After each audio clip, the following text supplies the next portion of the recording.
Ce soir, je parlais avec un compatriote sur un sujet particulier, à savoir l'État africain. Donc, je lui expliquais un peu ce que je mets dans le qualificatif d'État colonial ou d'enclos colonial, parce qu'il faut savoir que c'est le Mortra qui a inventé le terme enclos colonial comme caractéristique des soi-disant États africains.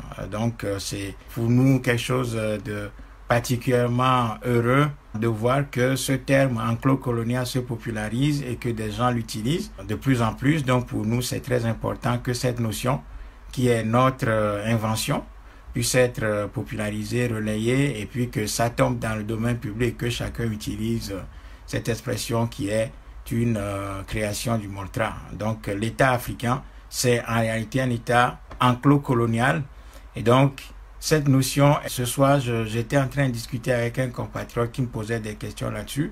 Donc ce soir, je vais préciser un peu ce que c'est que l'État africain et pourquoi, très brièvement, cet État ne peut pas développer l'Afrique, ne peut pas faire progresser les peuples africains et le peuple noir, et pourquoi cet État ne peut pas constituer un sanctuaire pour les peuples noirs et ne peut pas être un outil capable de faire du progrès social en Afrique et de conduire les Africains vers des lendemains meilleurs.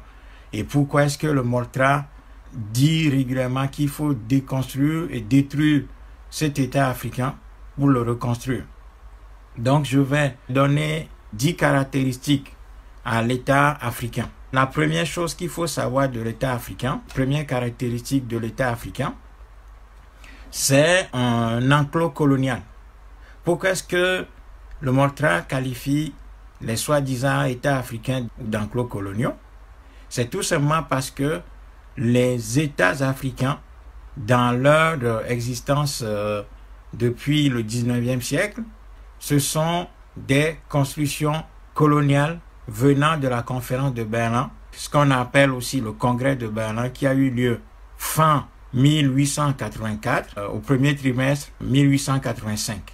Donc ce sont des espaces géographiques dessinés à l'équerre et au compas des puissances coloniales à Berlin. Compte tenu de ce fait historique important, ces États n'ont d'existence que la décision des puissances coloniales. Ce sont des fabrications des puissances coloniales à la conférence de Berlin. Ce découpage global du continent africain n'a pas donné naissance aux frontières telles qu'elles existent aujourd'hui, concrètement. Mais c'est que sur le terrain africain, il y a eu une compétition entre les puissances coloniales. La France, la Grande-Bretagne, le Portugal, l'Italie, tous ces pays-là se sont mis d'accord concrètement sur le terrain pour définir les frontières de chaque État africain aujourd'hui. Donc ces États, soi-disant africains, sont l'incarnation même du visage d'autrui et donc fabriqués absolument de l'extérieur. Et ce ne sont pas les décisions des Africains. Donc ce sont des enclos coloniaux construits par les puissances coloniales de l'extérieur sans absolument demander l'avis ou l'accord des Africains, faisant en sorte que les populations sous la tutelle ou sous la domination d'une telle ou telle puissance coloniale soient parquées dans un espace géographique donné. Donc ce sont des territoires coloniaux définis à la conférence de Berlin et ensuite confirmés sur le terrain par des accords coloniaux entre puissances colonisatrices en Afrique. Donc ce sont des enclos coloniaux fabriqués de toutes pièces. Ces États africains ne sont pas des constructions internes, ce ne sont pas les peuples africains qui ont décidé. C'est pour cela que nous qualifions les États africains d'enclos coloniaux. Ça, c'est la première caractéristique des soi-disant États africains. Deuxième caractéristique des États africains, c'est que ces États constituent ce qu'on peut appeler l'État garde-barrière. Donc, à partir du moment où les frontières sont décidées de l'extérieur, donc le continent est vitrifié en quelque sorte. C'est ce qu'on appelle l'intangibilité des frontières. Et ces frontières-là vont constituer des barrières entre des peuples. C'est pour cela que nous disons que ces États sont des gardes-barrières. Et ces États, depuis qu'ils sont indépendants, soi-disant, les frontières ne sont pas remises en cause. Alors que tout le monde sait que quand des pays deviennent indépendants, il procède à l'unité géographique et à l'unité culturelle, sociologique, anthropologique, historique de leur peuple? Eh bien non. L'indépendance de l'Afrique a plutôt consolidé l'État garde-barrière en Afrique. Et ces soi-disant États indépendants se jalousent entre eux dans un état de faiblesse lamentable, avec un refus de se mettre ensemble, avec un refus d'aller vers l'unité continentale, en remettant en cause la souveraineté, soi-disant, qu'ils ont acquis des mains du gouvernorat colonial. Donc, effectivement, les États africains, non seulement ce sont des enclos coloniaux, mais également ce sont des États garde-barrières parce que ces soi-disant États gardent absolument, jalousement, les frontières qui sont définies de l'extérieur, empêchant le continent de faire son unité géographique. Et pour contourner le projet de l'unité africaine de l'État fédéral africain, qu'est-ce que ces États garde-barrières et enclos coloniaux font? C'est qu'ils procèdent d'abord par la conservation et l'intangibilité des frontières héritées de la colonisation. Ensuite, ces États dénaturent et détournent les projets, les grands projets qui ont été envisagés par les vrais panafricanistes tels que Nkrumah, Sékou Touré, Sylvanus Olympio, Lumumba, Gamal El Nasser, George Padmore, les pères fondateurs du panafricanisme. Donc l'État garde-barrière va détourner le vrai projet panafricaniste de l'État fédéral et va plutôt inscrire l'Afrique dans un état de fragilité permanente par le biais tout d'abord de l'Organisation de l'Unité africaine, donc l'OUA, jusqu'en 2000. Et puis à partir de 2000, bon, ça va devenir UIA, l'Union africaine. Donc l'Union africaine n'étant pas du tout la réalisation de l'unité continentale. Il s'agit absolument d'ancrer le continent africain dans le giron colonial, de l'inscrire de manière continue dans la faiblesse avec la consolidation des frontières héritées de la colonisation, ce qui veut dire tout simplement que l'État colonial est maintenu en Afrique avec l'existence de ces enclos coloniaux abusivement appelés États africains. Ça, c'est la deuxième caractéristique de l'État africain. Troisième caractéristique de l'État africain, c'est que cet État-là, c'est une machine répressive. Compte tenu de son caractère répressif, c'est-à-dire doté des instruments, des appareils de répression pour éviter que l'unité continentale se fasse, que les ressources africaines servent à défendre les intérêts de l'Afrique et à protéger la vie des Africains de sorte à répondre à leurs besoins. Qu'est-ce qui va se passer? Cet État africain va être doté des instruments de répression terribles. Et étant donné que l'appareil répressif est le caractère essentiel de l'État colonial africain, cet État va être une machine dispendieuse. Donc, il va y avoir beaucoup de dépenses faites dans le sens de l'équipement militaire, disons de l'équipement de la répression tout simplement.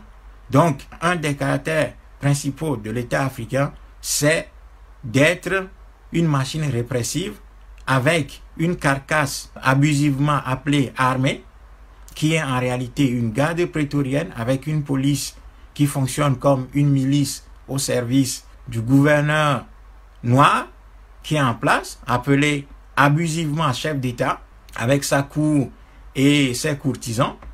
Et donc, cet État-là va s'engager dans l'achat de machines de guerre.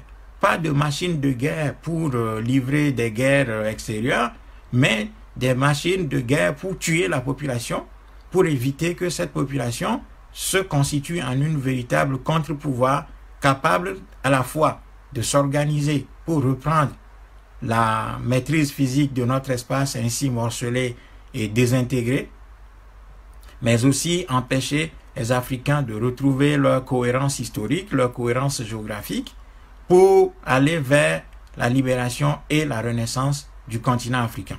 Donc, troisième caractéristique de l'État africain, c'est son caractère répressif, avec pour conséquence son état dispendieux. Donc, achat de matériel de répression, ce qui est fondamentalement l'une des qualités essentielles de l'État africain tel qu'il est aujourd'hui. Ensuite, étant donné que cette répression est couplée avec toutes sortes de manipulations de masse par le biais de la corruption, de l'argent liquide qui va circuler et tout ça, eh bien, l'État colonial africain va être beaucoup dans la dépense sur plusieurs plans pour à la fois réprimer et aussi contenir la population par diverses formes de corruption. Donc ça, c'est la troisième caractéristique de l'État africain. La quatrième caractéristique de l'État africain, c'est qu'il s'agit d'un instrument de canalisation des forces productives africaines vers l'extérieur. Donc, ici, on voit le caractère extraverti de l'État africain qui se matérialise par l'orientation de l'ensemble des forces productives vers l'extérieur, à commencer par les ressources énergétiques. Tout d'abord, l'Afrique a les veines ouvertes vers l'extérieur, déjà avec l'esclavage, donc les razzias négrières transatlantiques et arabo-musulmanes, les forces humaines, les ressources humaines africaines vont être orientées vers l'extérieur pour répondre aux besoins de l'étranger. Ensuite, la phase de la colonisation où les Africains vont travailler énormément pour fournir les métropoles de matières premières agricoles, minières, minérales, avec aussi la production des ressources humaines qui vont aller secourir les métropoles, faire des guerres aux côtés des métropoles et ensuite servir de main-d'œuvre dans un certain nombre de pays colonisateurs pour construire des routes, des infrastructures et faire des travaux que les pays colonisateurs ne sont pas en mesure de faire parce que, étant de la race des seigneurs, il faut des serviteurs et des larbins à la race des seigneurs. Donc les Africains vont jouer ce rôle-là. Donc des forces productives du continent vont être mises au service de l'étranger. Et donc l'État africain, en tant que tel, c'est lui qui organise toute cette extraversion. Donc l'or africain, le diamant africain, le pétrole africain, le coton africain, l'agriculture coloniale africaine produisant des fruits, des légumes et des produits de consommation dont l'étranger a besoin. Donc les quatre grandes cultures caractéristiques du caractère colonial de ces soi-disant États, c'est la culture de l'EVA pour alimenter tout ce qui est industrie de fabrication du plastique, des pneus et tout ça. Ensuite, la culture de la banane, donc ce sont des économies bananières, comme on le dit. Ensuite, production de café cacao pour fournir les pays étrangers, les pays colonisateurs de chocolat et de café. Ces gens qui boivent 25, 10 cafés par jour. Donc, ils ont besoin qu'il y ait des populations qui travaillent pour eux, pour produire ces produits-là. Donc, l'Afrique joue essentiellement ce rôle-là, donc de production de café cacao. Il y a un certain nombre de pays d'ailleurs qui compétissent entre eux pour être à la première place de la production du café cacao, pour montrer que ce sont de bons élèves qui sont au service du maître et qui produisent les produits dont ils ont besoin. Et notamment ces deux pays, c'est le Ghana et la Côte d'Ivoire, qui sont très fiers d'être des pays producteurs de café cacao. Voilà, des cultures coloniales, on en est très fiers. Donc ces deux pays-là se livrent à une compétition féroce pour continuer à produire le café cacao pour nourrir les étrangers. Et si vous voyez l'état des producteurs du café cacao chez nous, c'est pitoyable. C'est pitoyable. Voilà, parce que ce sont des produits coloniaux, tout simplement. Et ce ne sont même pas ces soi-disant États africains qui fixent les prix de ces produits-là. Donc, effectivement, ces produits décrivent parfaitement le caractère extraverti de l'ensemble des forces productives africaines. Et aussi par le phénomène de l'immigration, le pillage des cerveaux, ce qu'on a appelé le pillage des cerveaux, donc la fuite entre guillemets des cerveaux. Beaucoup de ressources capables de développer l'Afrique sont plutôt renvoyées à l'extérieur et mises au service de l'extérieur, notamment des pays colonisateurs qui travaillent à leur bon progrès. C'est notre cas. Nous tous qui sommes dans la soi-disant diaspora, nous sommes en train de travailler pour l'étranger, que pour le progrès et la satisfaction des besoins de ces économies-là, des économies des puissances coloniales. Donc, Quatrième caractéristique, c'est que l'État africain est un instrument de canalisation de l'ensemble des forces productives africaines vers l'extérieur. Et je viens de le démontrer avec des exemples précis. Cinquième caractéristique de l'État africain, c'est que l'État africain est un instrument d'abrutissement et de désorganisation populaire. Pourquoi? Parce que cet État africain maintient l'appareil colonial plus ou moins intact. Donc, l'école africaine, qui est une création coloniale, d'abord par les pères missionnaires, par les religieux qui ont été envoyés en Afrique, les différentes missions chrétiennes qui ont été envoyées en Afrique, pour christianiser les Africains, c'est-à-dire les désarmer spirituellement et mentalement, pour les prédisposer à la réception du marchand qui va venir après. Et là où il y a des résistants contre la christianisation du continent, qu'est-ce qui va se passer? Il va y avoir l'envoi des renforts militaires pour faire ce que les coloniaux appelaient la pacification. C'est-à-dire qu'on va mater les contestataires et les gens insoumis dans ces pays-là, déporter les organisateurs de la résistance africaine, les massacrer, les assassiner, brûler les villes et les villages, détruire tout pour soumettre ces territoires. Et donc, le militaire, l'outil militaire va venir en aide aux missionnaires chrétiens qui étaient là en Afrique pour à la fois propager le message du Christ, à savoir qu'il faut abandonner tout ce qui est terrestre, tout ce qui est richesse terrestre, pour s'orienter vers la richesse céleste, caractérisée par un billet aller simple au paradis après la mort. Donc vous abandonnez toutes vos richesses, c'est le message chrétien ça, c'est-à-dire que les peuples dominés doivent abandonner tout ce qui est terrestre pour s'orienter vers les richesses célestes.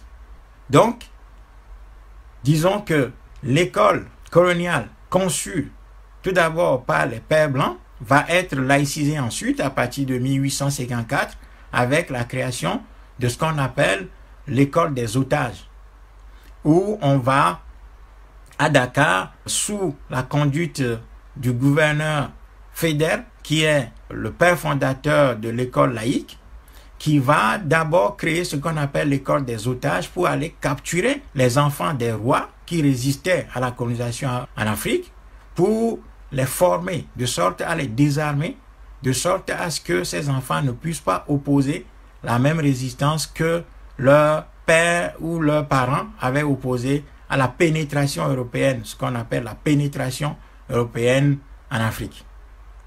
Donc, cette école-là, tout d'abord, école catholique, missionnaire, va être laïcisée à partir de 1854 avec la création de l'école des otages.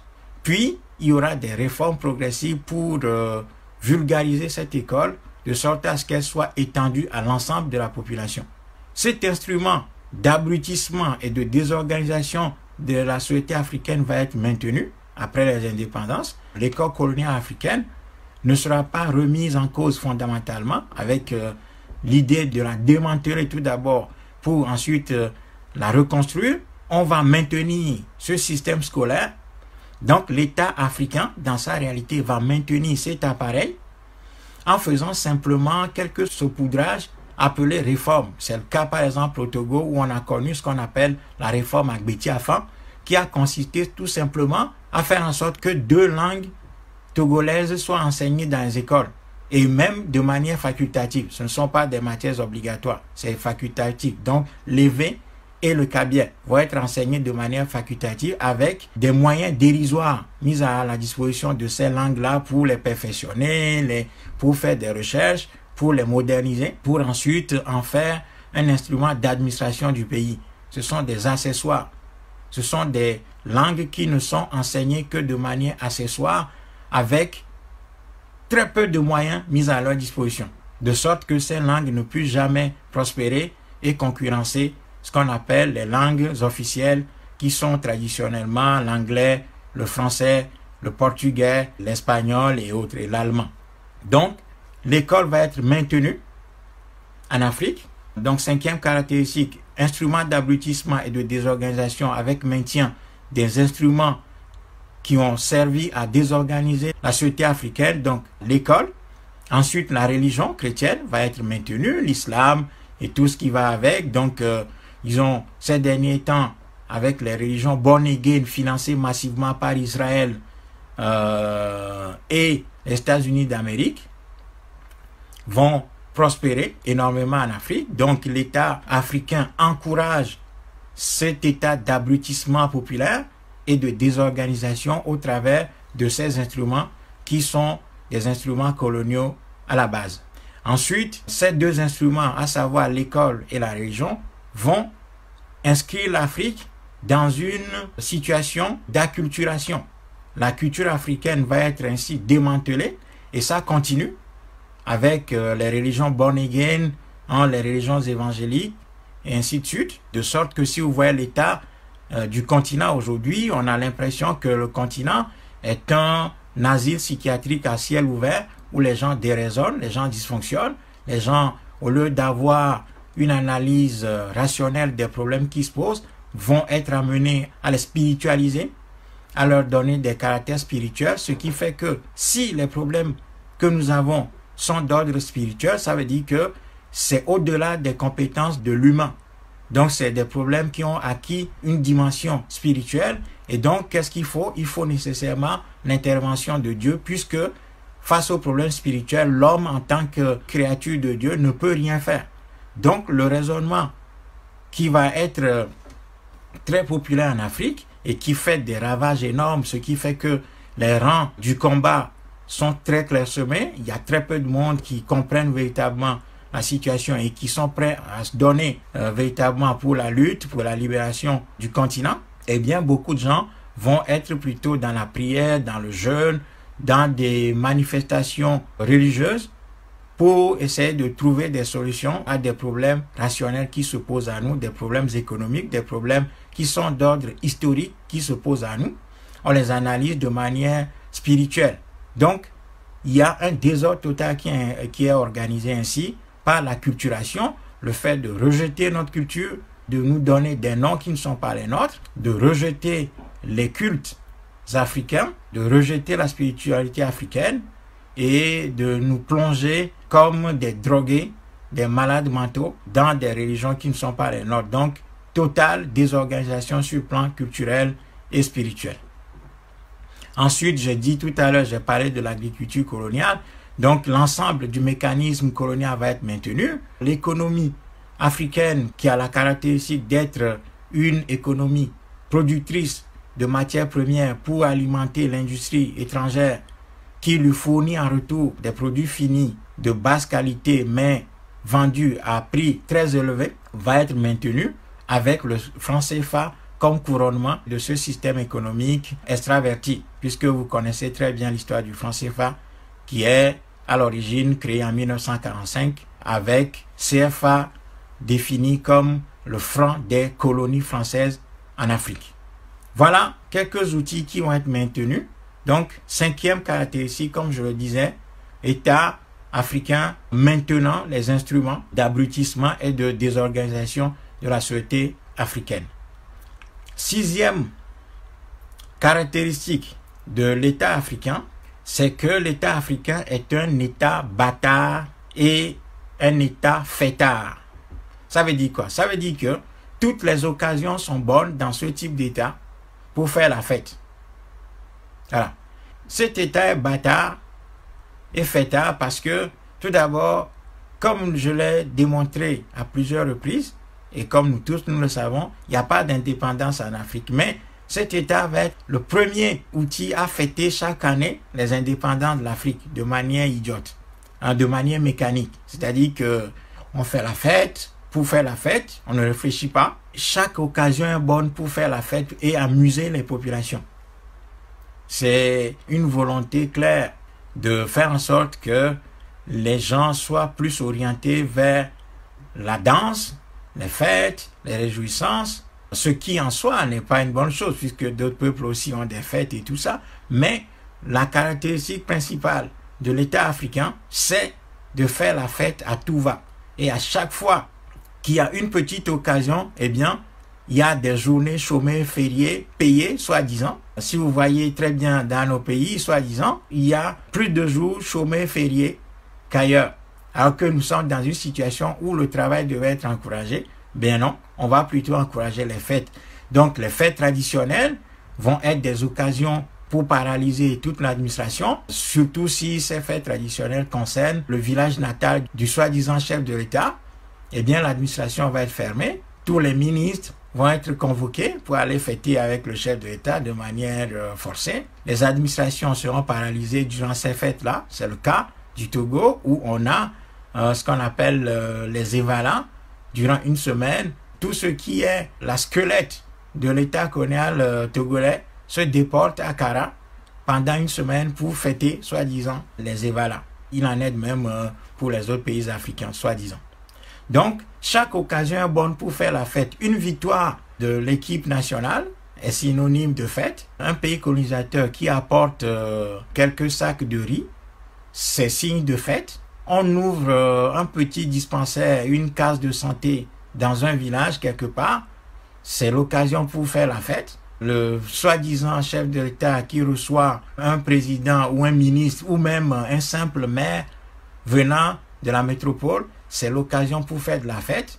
Donc on va chômer des jours. Pour ça, on va mobiliser les élèves, les administrations pour aller recevoir cette personne à l'aéroport avec des gens alignés au bord de la route pour acclamer ce sous-fifre qui vient visiter les colonies. Il faut voir quand il s'agit des fêtes de Noël et de Tabaski, eh bien tout à fait on chôme la journée ou on chôme 2-3 jours pour fêter tout ceci.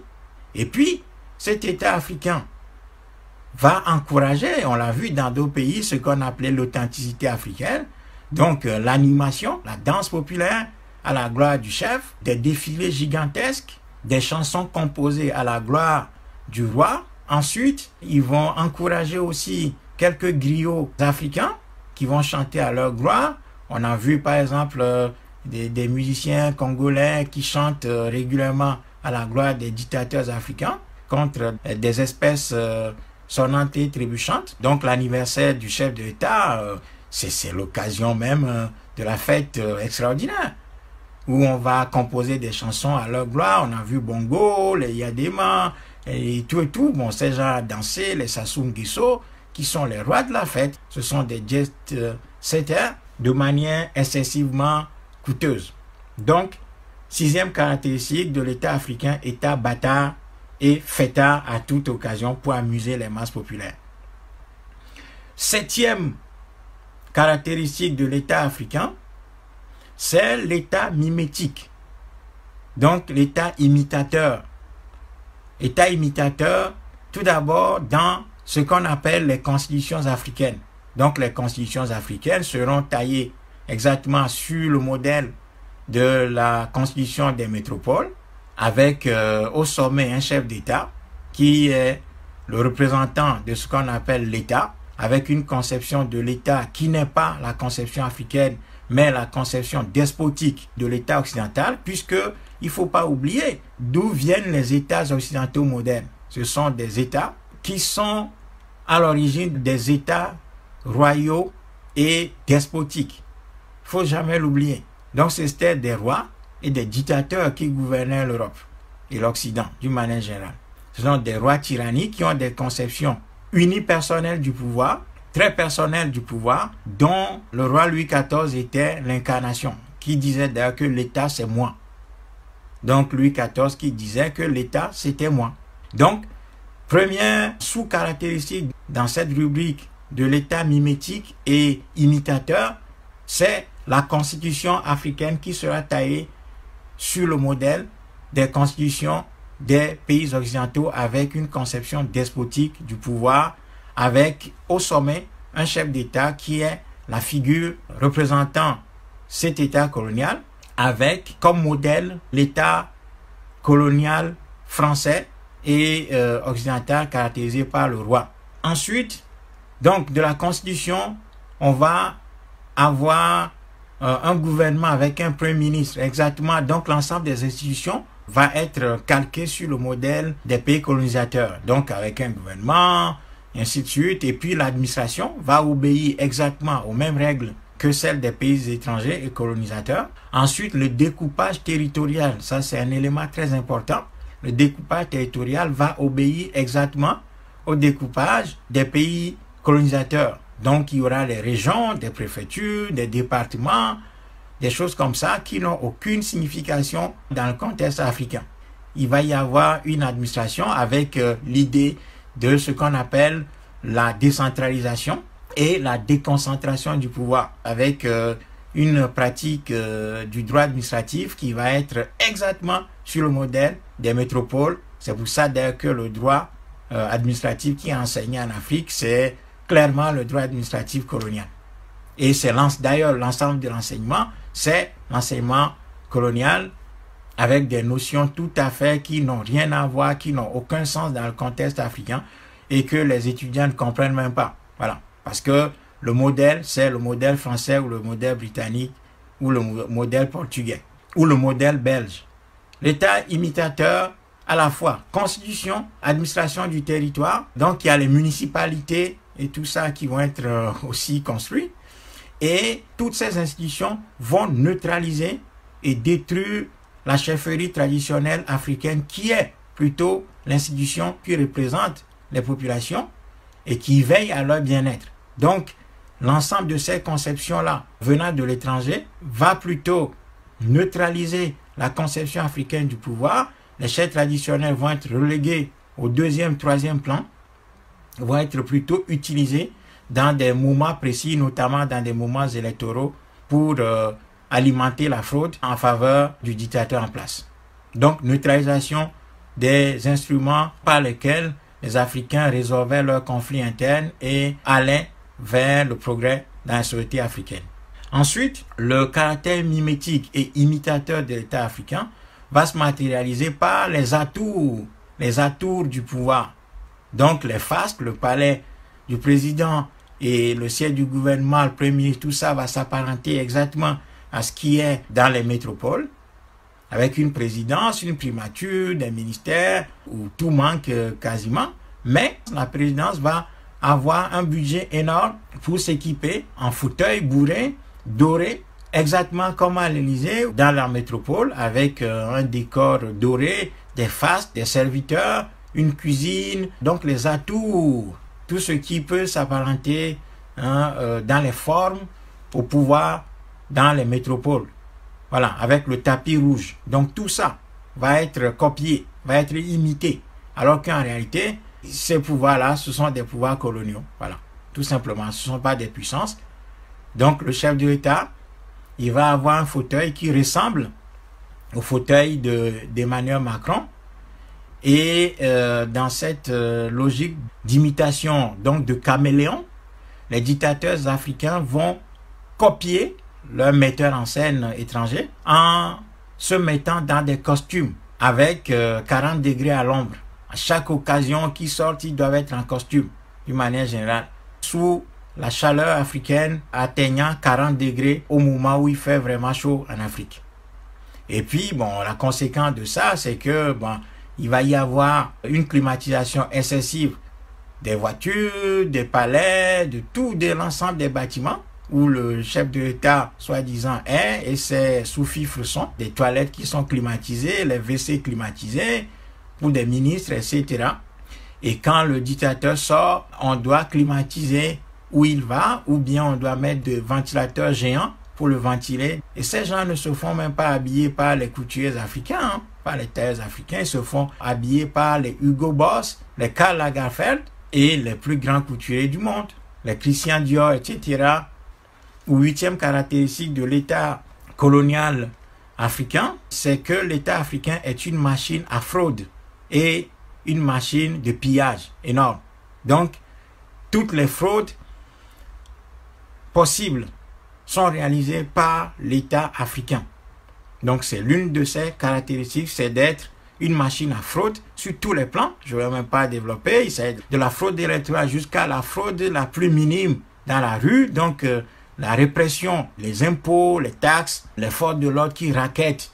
Hein, c'est un État racketteur, fraudeur et pilleur. tout simplement. Et tout ça veut dire tout ce que ça veut dire. Donc vous allez voir les représentants de cet État colonial en treillis, en train de racketter les populations partout, imposer les populations partout, voler les populations, l'administration pilleuse, voleuse, contre l'établissement du plus petit papier, que ce soit des cartes d'identité ou les pièces de naissance, tout ça, on va racketter la population de manière extraordinaire. Tout ceci, c'est exactement la caractéristique d'un État colonial et de l'État africain qui est une machine à fraude dans tous les sens, de pillage de l'économie. Toutes les ressources qui sont là vont être pillées, volées par une petite caste représentant effectivement l'État africain. Donc, 9e caractéristique de l'État africain, c'est que c'est un club de coquins et de copains.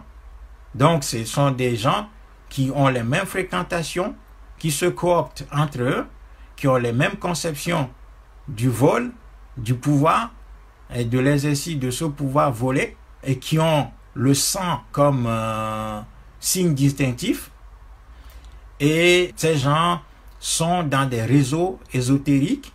Donc la franc-maçonnerie, dans ses différentes composantes, sont extrêmement puissantes en Afrique, sont représentées. Et là aussi, j'avais écrit un article il y a 8 ou 10 ans maintenant, intitulé « La franc-maçonnerie et l'Afrique ». Bon, vous pouvez trouver ça. Il suffit d'associer mon nom à franc-maçonnerie et l'Afrique et vous mettez Pogli. Vous allez trouver ce texte où j'expliquais que la franc-maçonnerie n'est rien d'autre qu'un club de voleurs, de pilleurs qui se réfugient sous des attributs spirituels pour impressionner la population, pour éviter que la population se réveille contre eux. La franc-maçonnerie en Afrique, c'est rien de spirituel. Il s'agit d'un club de voyous, de voleurs qui portent des tabliers et des croix pour impressionner la population. Et bien, comme je disais en début de ce direct, que les Africains sont amenés à voir les problèmes de manière spirituelle, et bien, beaucoup d'Africains sont impressionnés lorsqu'ils ont en face des francs-maçons qui en réalité ne sont rien du tout. Il faut cesser d'avoir peur de ces gens-là, puisque la franc-maçonnerie n'est rien d'autre qu'un conglomérat de voyous, d'affairistes, de bandits, de grands chemins, qui portent des costumes et se livrent à des cérémonies pour juste impressionner les populations, de sorte à les empêcher de s'organiser, de se rebeller contre eux, tout simplement. Donc, État, club de copains et de coquins, où ces gens-là ont la même conception du peuple, c'est-à-dire que pour eux, le peuple africain, c'est une bande d'idiots, d'ignorants, qu'il faut continuer à régenter par la violence et la corruption, quand il le faut. Pour eux, l'Afrique, c'est juste une machine à sous. Voilà, tout simplement. Et ces gens-là, ils se cooptent entre eux.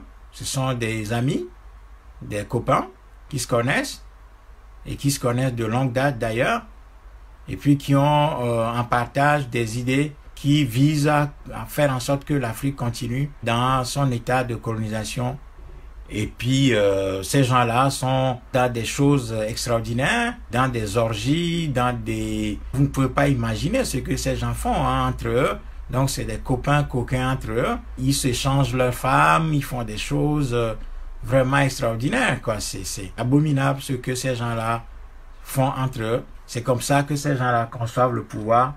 Donc, la jouissance excessive de tout ce qui leur tombe sous la main.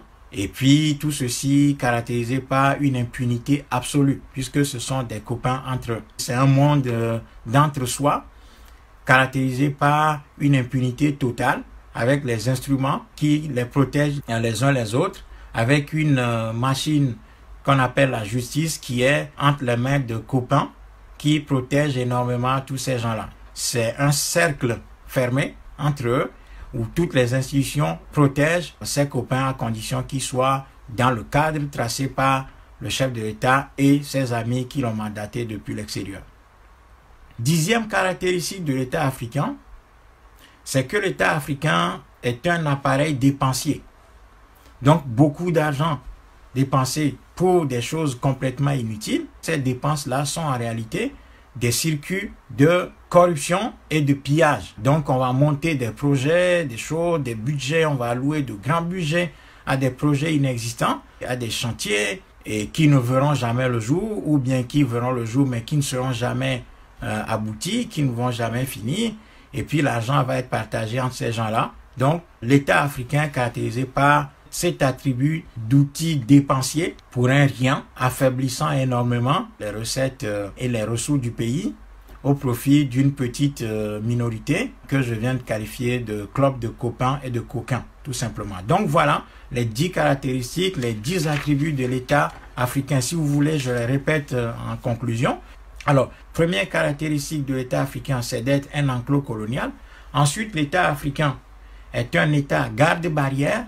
Troisième caractéristique de l'État africain, c'est une machine répressive et dispendieuse. Quatrième caractéristique de l'État africain, c'est que l'État africain est un instrument de canalisation des forces productives africaines vers l'extérieur, donc caractère extraverti de l'économie africaine. Cinquième caractéristique de l'État africain, c'est d'être un instrument d'abrutissement et de désorganisation populaire avec le maintien de l'ensemble de l'appareil colonial dans des proportions plus ou moins intactes, à savoir l'école, la religion, la culture et l'agriculture coloniale.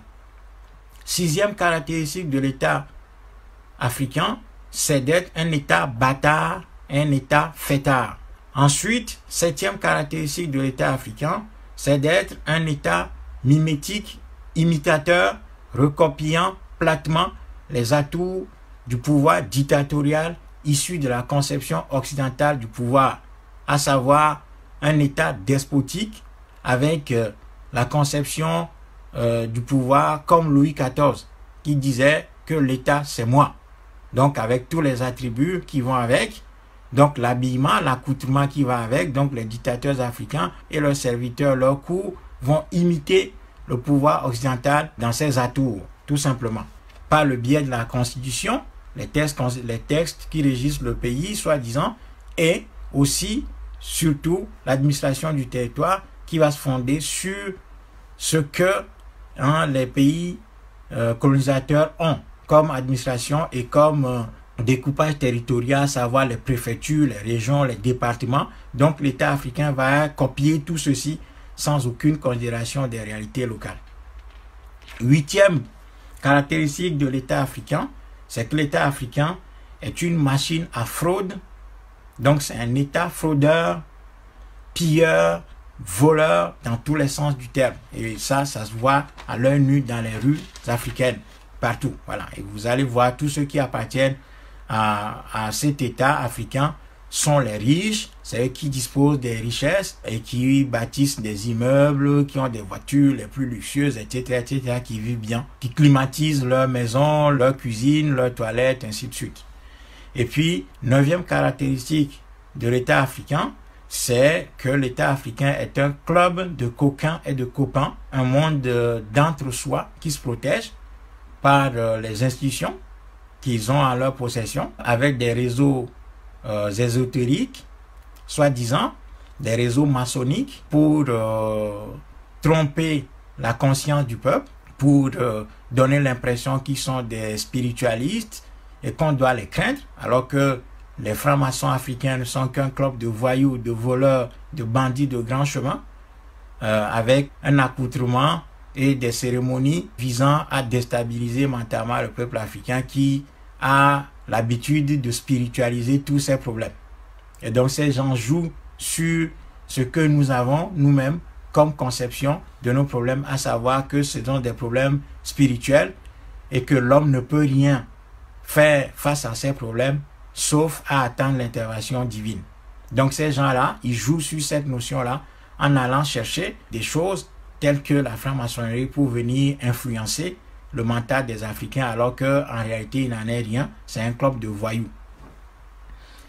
Et donc, dixième caractéristique de l'État africain, c'est d'être un appareil dépensier. Des éléphants blancs, de l'argent qui va être dépensé pour des fraudes électorales, des élections, des choses comme ça. Tout ça ne rapporte absolument rien au peuple africain, sauf à le plonger davantage dans la misère, dans la paupérisation, avec l'endettement qui va s'accroître, lequel endettement ne produit absolument rien dans la vie des Africains, sauf à les plonger dans la misère, puisqu'ils doivent continuer à travailler pour payer les impôts étrangler sous les impôts pour payer les intérêts de ces dettes-là et ensuite livrer l'ensemble du patrimoine africain aux prêteurs.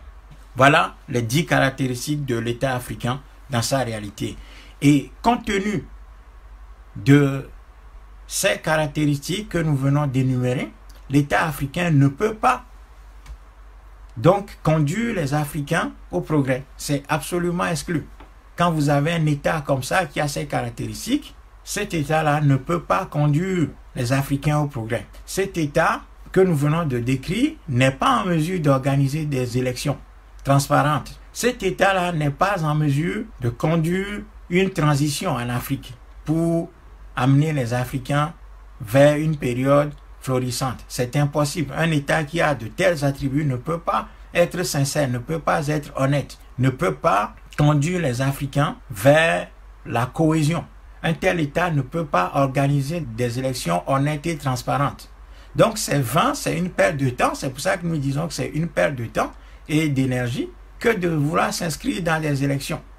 Puisqu'il s'agit d'un club de copains et de coquins, aussi bien les opposants institutionnels que ceux qui sont au pouvoir.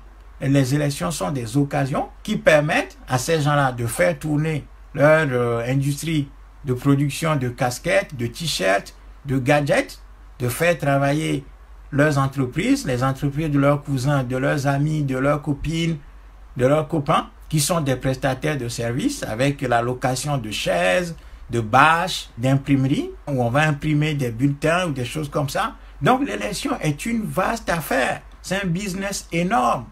C'est pour ça que les opposants institutionnels, sachant très bien qu'ils ne vont pas gagner, ils vont quand même. Parce que c'est une occasion pour faire tourner, puisque c'est eux qui détiennent les moyens dans le pays. Donc, ils ont de grands réseaux, des amis, des cousins, des neveux, ainsi de suite. Et les élections constituent une occasion pour faire tourner davantage l'ensemble de ces machines-là et de ces outils de production. Ensuite, les élections sont une occasion pour les opposants africains de bénéficier du financement public pour leur parti. Et lequel argent leur sert plutôt à satisfaire leurs besoins personnels et familiaux. Voyez? Donc, même si les opposants africains savent que les élections sont perdues d'avance, ils y vont quand même parce que c'est l'occasion de se faire de l'argent sur le dos de nos populations. C'est pour ça que nous rejetons absolument dans le contexte africain d'aujourd'hui les élections comme un moyen de faire propager notre message et de nous faire connaître. Non. Ces élections ont le mérite aussi d'orienter les populations vers de fausses solutions, de fausses pistes. Donc, nous les rejetons. Et donc, un État comme ça que nous venons de décrire ne peut pas organiser des élections transparentes, honnêtes, qui reflètent véritablement la volonté populaire. C'est pour ça qu'il faut sortir de ça. Donc, cet État ne peut pas non plus faire un dialogue. C'est pour ça que les opposants institutionnels, lorsqu'ils vont vouloir aller à des dialogues, à des discussions, à des négociations avec de tels pouvoirs, ou alors ces gens nous trompent, ou alors ces gens-là ne savent pas analyser la situation africaine. Ça veut dire que ce sont des aventuriers sur un terrain où la nature a horreur du vide, parce que ceux qui connaissent le système ne sont pas en état de représenter le peuple véritablement et sont plutôt à l'extérieur. Ensuite, l'État africain, tel que nous venons de le décrire, n'est pas en mesure de conduire une transition pour amener les Africains de la souffrance au bonheur. C'est impossible. Cet État-là, tel qu'il vient d'être décrit, les 10 caractéristiques de l'État africain font que cet État, on ne peut pas lui faire confiance. Sur aucun plan. Ensuite, cet État africain n'est pas en mesure de conduire les réformes, étant une machine à fraude permanente, empêchant le panafricanisme réel de s'exprimer. Eh bien, cet État africain n'est pas en mesure de conduire des réformes importantes pour amener le peuple africain vers la renaissance. C'est impossible. Cet État ne peut pas le faire. L'État africain, tel que nous venons de le décrire par ces 10 caractéristiques, n'est pas en mesure de conduire des réformes économiques. C'est impossible, parce que vous avez vu les attributs de cet État africain. Ensuite, l'État africain n'est pas en mesure de laisser tomber les frontières africaines, qui sont plutôt l'outil essentiel sur lequel cet État est assis, puisque l'État africain a conservé et garanti, c'est même constitutionnalisé, c'est même écrit dans les textes fondateurs de l'État africain et de l'unité africaine, de l'organisation de l'Union africaine aujourd'hui, qui dit que les États africains conservent jalousement les frontières héritées de la colonisation.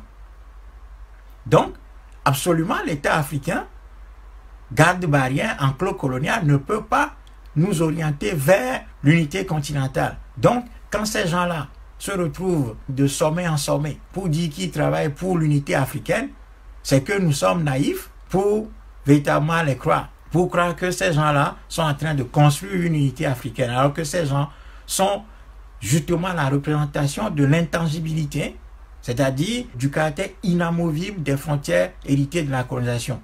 Et quand ces gens-là disent ils travaillent pour l'unité africaine, qui se dotent des projets, des choses comme ça, que les Africains les croient, c'est que nous sommes absolument naïfs.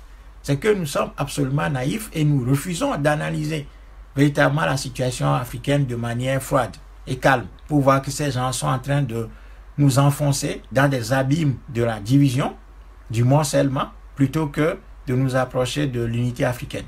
Ensuite, ces gens-là, étant des garants de l'immobilisme du continent africain, les attributs essentiels de la souveraineté d'un peuple ou d'un pays ou d'un continent manquent en Afrique. Nous avons parlé du franc CFA. Aujourd'hui, c'est la thématique que tout le monde développe. Bon, nous, on l'a développé il y a quelques années. Bon, maintenant, c'est à la mode, le franc CFA. Mais il n'y a pas que ça. Il y a aussi la souveraineté militaire, les accords de coopération, soi-disant, les accords de défense. On ne sait même pas contre quoi on défend l'Afrique, puisqu'il s'agit de défendre plutôt les dictateurs africains contre leur peuple et de garantir le pillage de l'Afrique en maintenant les peuples à distance. Aujourd'hui, l'ensemble des grands pays est en train de compétir pour être présent dans l'espace, se doter des armes les plus puissantes pour neutraliser les intentions des ennemis extérieurs.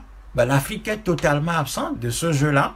Il n'y a rien. En plus, l'Afrique est absente des mers, un continent maritime par excellence. Nous n'avons pas de flotte maritime, il n'y a rien. L'Afrique est absente sur les grands sujets parce que paralysée de l'intérieur, gardée à distance de tous les grands sujets mondiaux, infantilisée. Et chaque fois qu'on doit parler de notre continent, il s'agit de parler de l'aide. Et les Africains, les dictateurs africains courent de capitale en capitale pour soi-disant aller au sommet consacré à l'Afrique et au développement de l'Afrique. Donc, tout ça fait que l'État africain est absolument incapable de conduire les Africains vers des lendemains meilleurs. Et si l'État africain n'est pas capable de faire ce travail-là, quelle est la solution? C'est que les Africains sont rattrapés, encore une fois, par les lois de l'histoire. Et ça, nous ne cesserons de le dire. Un peuple qui est dans cette situation, qui est dominé, qui est paralysé de l'intérieur, qui a des États enclos-coloniaux, garde-barrières, le gouvernant, eh bien ce peuple a l'obligation absolue de se constituer en un mouvement de libération pour aller à la reconquête de cet espace en vue de sa renaissance, tout simplement.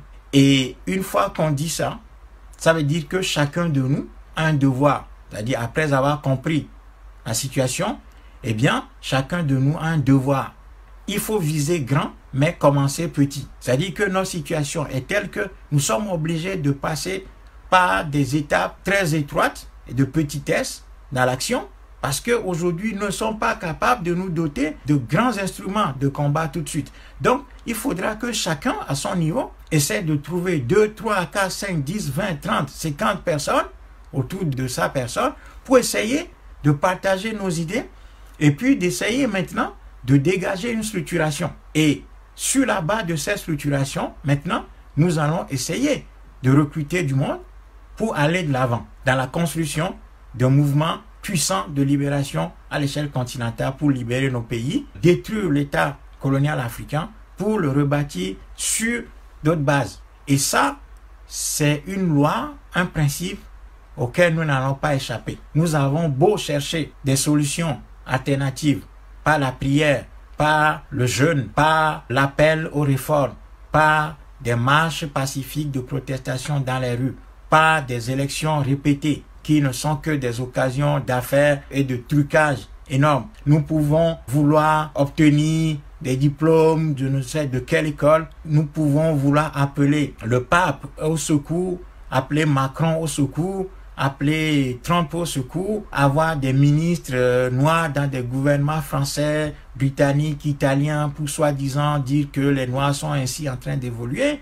On peut avoir des noirs présidents ou du FMI, de la Banque mondiale, c'est-à-dire recrutés par l'ennemi, ce qui est vu plutôt en Afrique comme une victoire. Quand l'ennemi recrute dans nos rangs, on perçoit ça plutôt comme un progrès. Ça veut dire que les Africains progressent, ça veut dire que nous sommes un peuple reconnu, alors qu'on recrute dans nos rangs.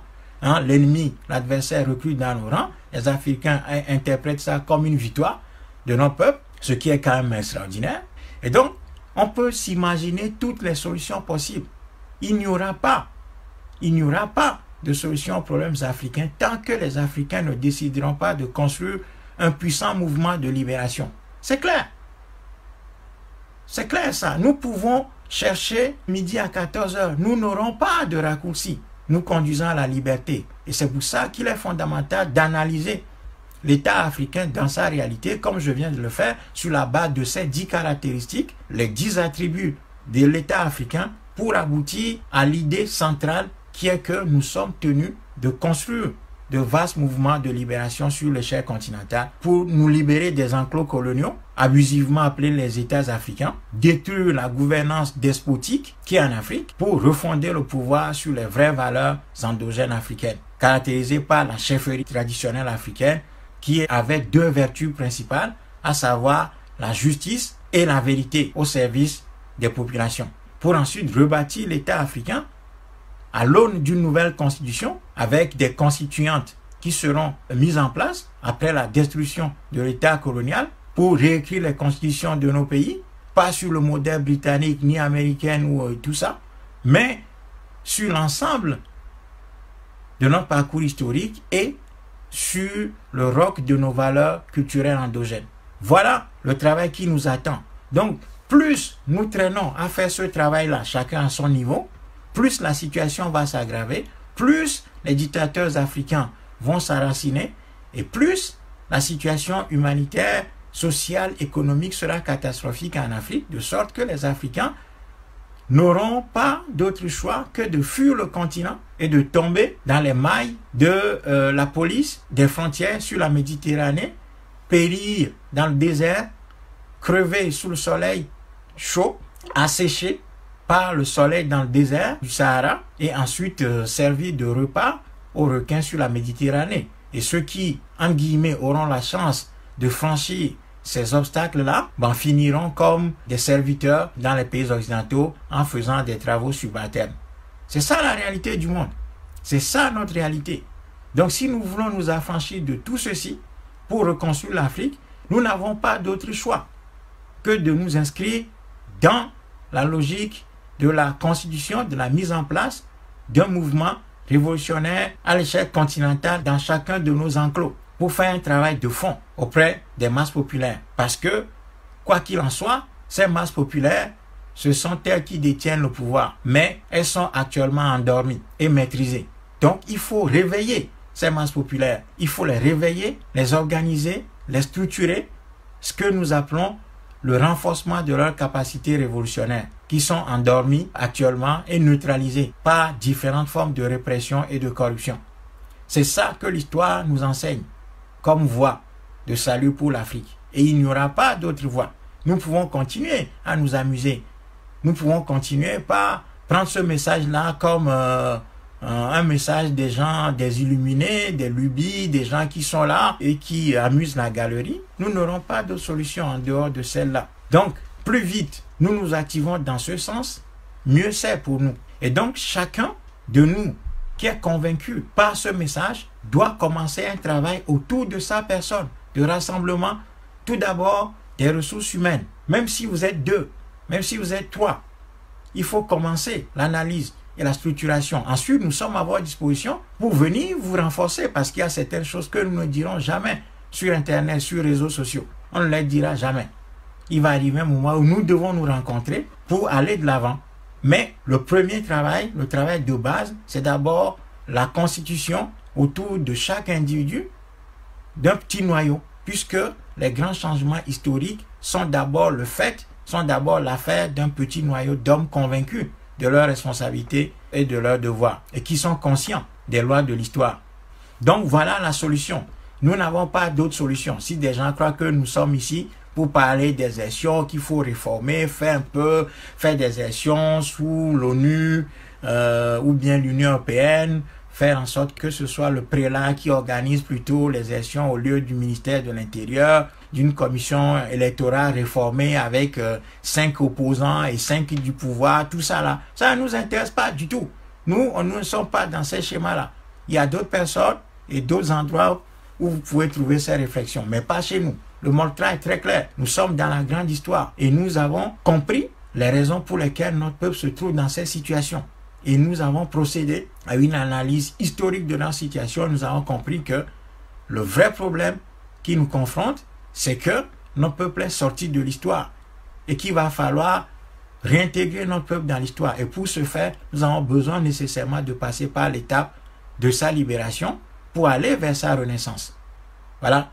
Et les idées de la renaissance de l'Afrique, telles que élaborées par Cheikh Anta Diop et ses disciples, et des gens comme les Nkrumah, les Sékou Touré, les Sylvanus Olympio, les Lumumba, les Thomas Sankara, ne seront implémentés, ne seront développés sur le terrain africain que si l'Afrique revient à ses fils dignes et honnêtes. Ça veut dire que nous devons arracher le patrimoine commun qu'est l'Afrique des mains des dictateurs africains qui sont l'incarnation même de l'État garde-barrière enclos-colonial africain aujourd'hui. Voilà, c'est pour ça que la révolution populaire est la seule arme dont nous disposons pour y arriver. Et cela va redonner de l'énergie à notre peuple qui va être conscient de l'étape qui va suivre, à savoir l'étape difficile de la reconstruction du continent qui va demander de l'énergie, de la volonté, de la discipline, parce que déjà nous aurons commencé un travail discipliné, énergique, à partir de la période déjà du combat de la libération de notre pays et de notre continent. C'est ça que les Chinois ont fait. Et tous les peuples qui sont sortis de la domination ont procédé comme ça. Allons lire l'histoire de tous les peuples, de tous les grands pays qui gouvernent aujourd'hui cette planète. Prenons la France, le nombre de révolutions que la France a faites pour sortir de la domination d'une élite corrompue pour renaître. L'Allemagne, la même chose. L'Allemagne morcelée, émiettée, des douanes installées partout, des frontières installées partout. L'Allemagne a connu sa renaissance. L'Italie, la même chose. L'Italie morcelée, humiliée, exclus de la scène internationale, Cavour et Garibaldi ont pris leurs responsabilités pour libérer leur pays et entamer sa reconstruction, sa renaissance. Les États-Unis d'Amérique, colonie britannique, qu'est-ce qui s'est passé? Soulèvement, guerre, éviction, renvoi de la Grande-Bretagne et constitution d'un État fédéral américain. Donc si les Africains pensent que nous serons les seuls peuples au monde à vouloir trouver des solutions extraordinaires à des problèmes qui, somme toute, sont classiques dans l'histoire de l'humanité, qui ont été vus et vécus par d'autres peuples, nous nous trompons. Il n'y aura pas de solution exclusivement africaine. Voilà, parce que ce que l'Afrique vit, c'est un épisode de l'histoire vécu par d'autres peuples. Et les Chinois nous montrent que les peuples, quand ils se décident sous la conduite d'un leadership clairvoyant qui est poussé, qui est soutenu par un noyau, eh bien ce peuple arrive à renaître et à aller le plus loin possible, à condition que ce peuple ait compris le sens du sacrifice qui lui est demandé ou que va lui imposer la période de sa renaissance. Donc voilà. Donc en gros, je vais terminer par là. Nous avons expliqué ce soir les 10 caractéristiques de l'État africain qui font que cet État est absolument incapable de conduire ne serait-ce que des élections, des réformes, des négociations, de conduire le peuple africain vers les lendemains meilleurs, parce que les 10 caractéristiques que nous avons soulignées font que l'État africain est absolument un facteur handicapant, un facteur de blocage de la société africaine, un facteur de neutralisation des énergies, un facteur absolument empêchant la société africaine d'évoluer. Et donc, tant que cet instrument, État colonial, avec toutes ces caractéristiques, va subsister avec la pagaille, la fraude, les assassinats, les sûretés non garanties, clubs de copains et de coquins, pilleurs, se retrouvant dans des cercles ésotériques tels que la franc-maçonnerie, véritable nid de voyous et de criminels qui impressionnent le peuple par les tabernacles et des cercles tracés à la craie au sol, avec des costumes et des millégos dessus pour montrer aux populations qui sont des spiritualistes invincibles, eh bien, nous nous trompons. Nous nous trompons absolument. Donc, ces gens-là, ce sont des voyous, ce sont des facteurs d'empêchement absolu. Et comme Nkrumah le disait, prenez l'espace et le pouvoir politique. Tout le reste vous sera donné de surcroît. Comme Nkrumah n'est pas un plaisantin, n'est pas un naïf, nous avons tendance à croire que c'est comme ça que les choses se font. Donc, si il y a quelques hurluberlus, quelques allumés, quelques petits esprits qui viennent nous dire que le problème est plutôt économique et non politique, c'est que ces gens n'ont aucune connaissance de l'histoire. Ce sont de petits esprits amuseurs de la galerie qui viennent raconter leur vie. Ces gens ne savent même pas ce que c'est que l'histoire d'un pays, ne savent pas ce que les pays ont fait pour arriver au niveau où ils sont, parce que les Africains voient simplement le monde d'aujourd'hui sans savoir que ce monde a une histoire et que les peuples ont traversé des situations quasi semblables à ce que l'Afrique vit aujourd'hui et que ces peuples-là ont d'abord résolu ces problèmes avant d'atteindre le niveau où ils sont aujourd'hui.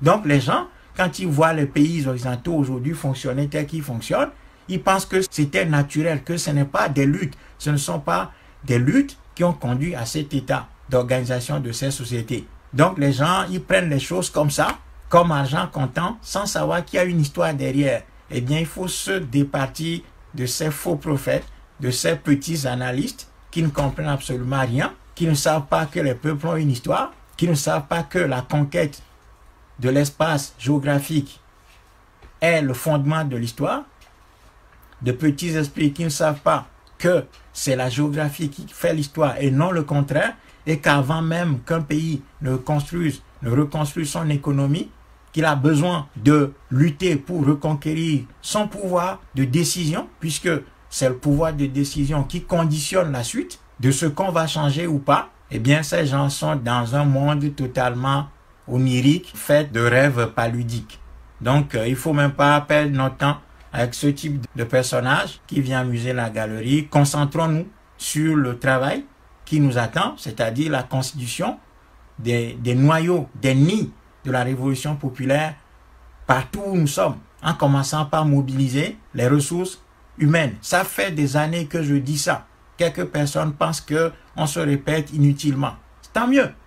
Alors, si on se répète inutilement, que dire alors des pasteurs, des faux prophètes qui se répètent sur le continent africain depuis des années et qui aujourd'hui voient leurs églises remplies par des milliers de personnes à force de répéter le même message.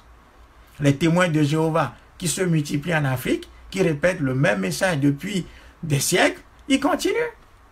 Donc, au lieu de nous décourager, au lieu de nous ridiculiser, que nous nous répétons, il faut plutôt nous encourager, porter ce message.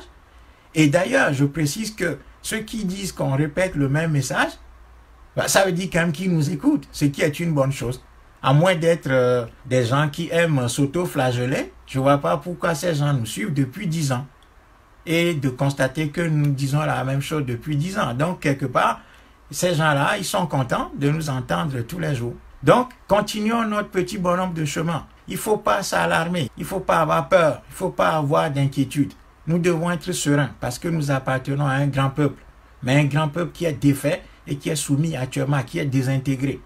Et quand un grand peuple est désintégré, il faut de grands hommes armés de calme, armés de discipline, armés de courage, armés de connaissance, armés de rigueur intellectuelle pour aller à la source du mal, pour y travailler. C'est ça notre devoir. Et pour ça, nous avons besoin d'être calmes, d'être disciplinés, d'être méthodiques, d'être intellectuellement forts, les deux pieds solidement ancrés au sol, pour ne pas être perturbés par quelques petits esprits qui ne connaissent absolument rien de l'histoire de l'humanité et qui ne connaissent rien de ce que les peuples ont fait pour sortir de la domination. Voilà. Donc, ne nous laissons pas divertir et ne gaspillons pas nos énergies dans des débats inutiles. Il y a des gens qui ne méritent pas d'être considérés, qui ne méritent pas d'être convaincus, qui ne méritent même pas notre attention pour qu'on gaspille notre énergie à discuter avec eux. Parce que ce sont des gens qui dorment debout, éveillés, qui voient très bien la situation en Afrique, mais qui refusent d'avoir l'humilité pour écouter et d'apprendre. Et dans ce sens-là, tous les Africains ne sont pas des frères et sœurs. Ça, il faut le dire. Tous les Africains ne sont pas des frères et des sœurs. Il y a des gens parmi nous qui sont irrémédiablement atteints, qui sont aliénés de manière irrémédiable. Ces gens-là, on ne va pas les changer. Ce sont ces gens-là qui doivent être envoyés au camp de rééducation lorsque l'Afrique sera reprise. Voyez? Donc, travaillons très calmement et continuons à faire notre devoir, à savoir la création autour de nous des nids de la révolution populaire pour redonner de l'énergie à notre peuple, de sorte à renforcer ses capacités révolutionnaires qui sont actuellement endormies. Ces capacités existent. Elles existent, mais c'est qu'elles sont endormies et neutralisées. Et ces capacités-là, on peut les réveiller à condition d'avoir des nids un peu partout pour commencer un travail de structuration et d'organisation auprès des masses populaires. C'est tout ce qui nous attend. C'est tout ce que nous devons faire dans cette période pour le moment. Donc voilà ce que je peux vous dire ce soir. Restons concentrés. Notre peuple renaîtra, que ce soit demain ou après-demain.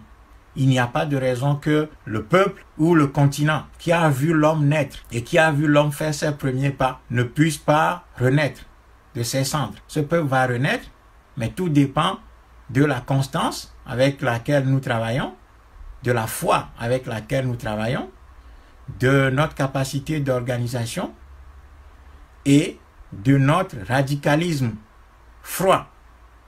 De notre radicalisme froid, loin des agitations quotidiennes, loin du bruit pour du bruit, mais un travail méthodique, patient, résolument tourné vers le futur, car ce n'est que comme ça que les peuples ont réussi à relever leurs défis. Sur ce, je vous souhaite, selon où vous êtes, bonne journée ou une bonne nuit, et puis que nos ancêtres veillent aussi bien sur vos familles que sur l'ensemble de vos entourages.